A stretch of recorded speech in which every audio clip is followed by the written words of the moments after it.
ayyuka mai yawa. Mutum yana so ya duba cikin mafatihu akwai jagora. Wannan kwana goma farko dinnan su ne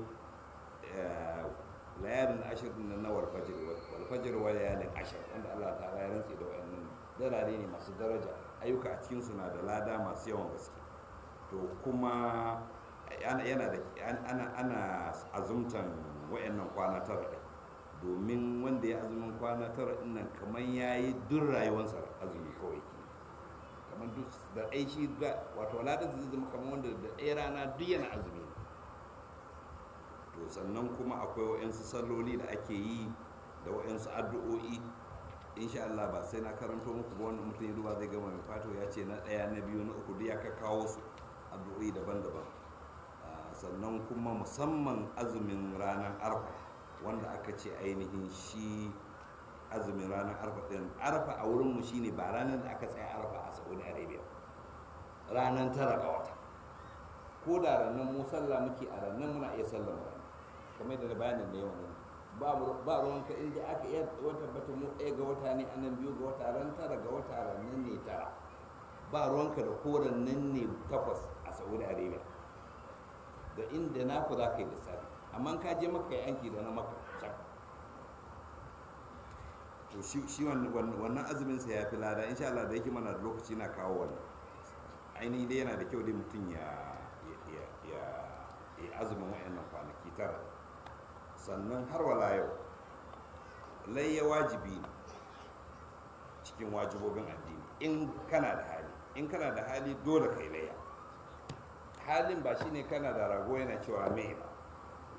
In kana da abin rago kana da rago, ko kana da wata babbar riga kwaɗo da linzami, aska biyu baka sawa, in kudinta ya kai daidai na rago to rago ne.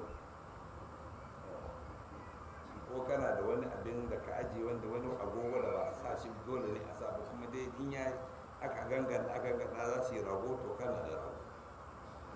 Ba sai kana da kudin rago ko kana da rago yana da bin, in kana da abin kudin rago kana da rago. Kuma wajibi ne kai duk lokacin da lai ya zo kana da hali, wajibi ne kai. Sai dai in baka da hali ba a ce ka matsa ma kanka ba, a ce ka ci bashi kai ba. An fahimta, in kana da hali ne ya zama wajibi. Sannan kuma ana son wanda zai layya waɗannan kwanaki 10 ɗin nan har sai bayan ya yi layya, ana son kada ya yanke farce da sakwatanci ya tsage nan ko aka kada yanke akai ba a yanke akai ko ba a aski, amma iyaka abin da aka ce kenan. Ba a ce kare ya burbulla turare ko kare ya kaza ba a ce ya iltizami da ƙa'idodin mai ihrami ba, illa iyaka waɗannan abubuwan ne kawai aka ce kare ya bar gashin kansa, ya kaukar kuma ya cire kan aka yi a kwanakin nan 10 har sai ya yi layya, sannan sai yana iya yi.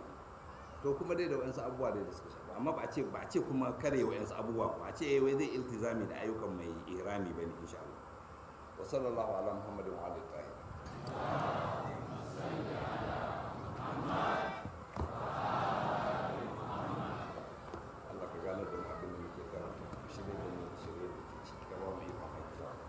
ربنا آتنا في الدنيا حسنة وفي الآخرة حسنة وقنا عذاب النار. ربنا لا تزغ قلوبنا بعد إذ هديتنا وهب لنا من لدنك رحمة. سبحان ربك رب العزة عما يصفون وسلام على المرسلين والحمد لله.